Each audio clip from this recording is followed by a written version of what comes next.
来看，伫台北市松山区的金华城购物中心伫2001年正车营开幕，后来是经营了无好，所以要拆掉来重启上班哦。伫高本地市长的任内，得到840%的容积率。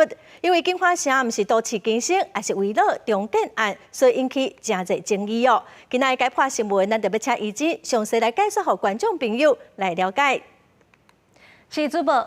金华城这案的差价一噗噗，这容积率简单讲，就是一块土地要起厝，每一层楼加起来，你会当起偌济平？记一个咧，你今仔日若准有1000平的土地，若政府咧核准你的容积率是300%，你就会当来起3000平的土地。简单来讲咧，这容积率愈悬，你会当起的平数咧，就会当愈济。对建商来讲咧，这土地价值嘛会愈好。 不过，政府为着要确保百姓生活品质，在容积率是有规范的。无共土地分区容积率就会无共款。来看金华社容积率的变化。金华社较早是工业区，维京集团把这块土地买落来了后，要起金华社购物中心，就申请改地目，为第3种工业区咧变做第3种商业区。这容积率咧就为300%变做560%。 2010年呢，金华社想要伫遮改起好业厝，就申请改土地分区。不过，迄当阵呢，郝龙斌市府认定的容积率是392%，这也互业者是无认同提起诉讼。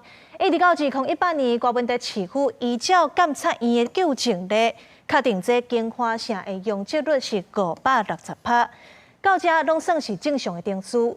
奇怪的是，在2021年，高本地市府核准金华社的容积率是加2成，也就是加112%出来。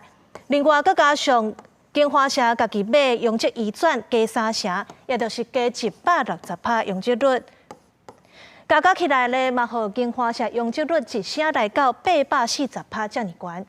这容积奖励是啥物咧？伊是政府鼓励民间建设的制度。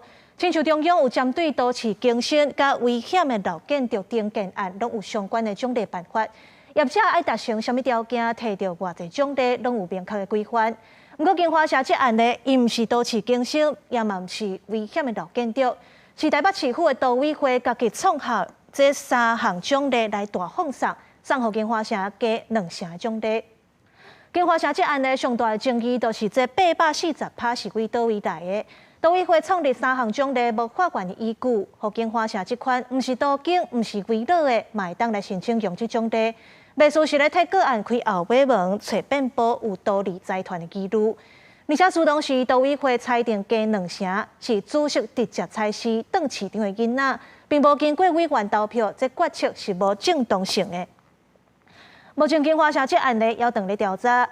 用这这款公共财，到底敢是因为贪污、歪歌、真做财团的私人财产，是外界继续关心的重点。